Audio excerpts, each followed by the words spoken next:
नमस्कार दोस्तों, जय श्री राम, जय बागेश्वर धाम सरकार।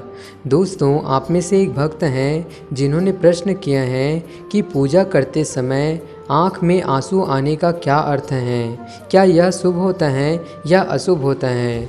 तो आइए दोस्तों जान लेते हैं कि गुरुजी ने इसके बारे में क्या बातें कही हैं। दोस्तों, गुरुजी ने कहा है कि अगर भगवान के चरणों में हमारा प्रेम हो जाए और भगवान से हमारे दिल का तार जुड़ जाए तो उनकी याद में अगर हमारी आंखों से आंसू आता है तो यह बहुत ही शुभ होता है और इसे बहुत ही अच्छा माना जाता है। लेकिन रोना भी कई प्रकार का होता है। कई लोग पूजा करते समय संसार की याद में रोते हैं। कई लोग अपनी मनोकामना की पूर्ति के लिए रोते हैं कि हमें धन मिल जाए, हमारे घर परिवार में सुख सुविधा हो जाए, हमारा घर परिवार हमेशा अच्छा रहे, स्वस्थ रहे।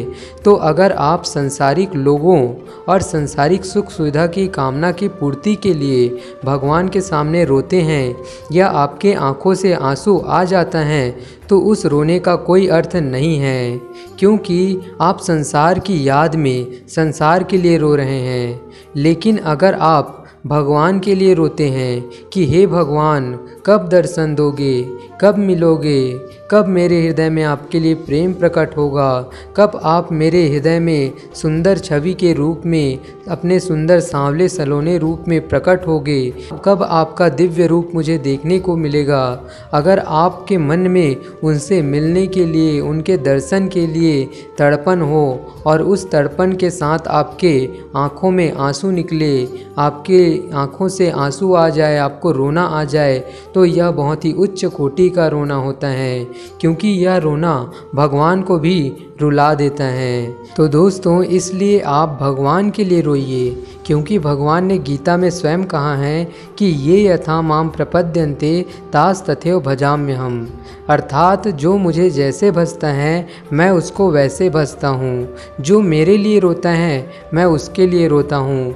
जो मुझे अपना सब कुछ दे देता है तो मैं भी उसे अपना सब कुछ दे देता हूँ। यानी कि अगर आप अपना संपूर्ण समर्पण कर देंगे, तन मन धन सर्वस्व, तो भगवान भी अपनी समस्त शक्ति और समस्त संसारिक सुख सुविधा आपको दे देते हैं, क्योंकि भगवान का यह परम सिद्ध और सत्य वाक्य है।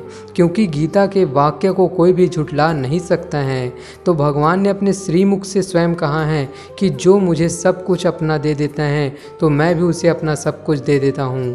तो आप भगवान के लिए रोइए, भगवान को पाने के लिए तड़पिए, भगवान की भक्ति कीजिए। आप भगवान को 1 रुपये चढ़ाएंगे तो भगवान आपको उसका 100 गुना करके देते हैं।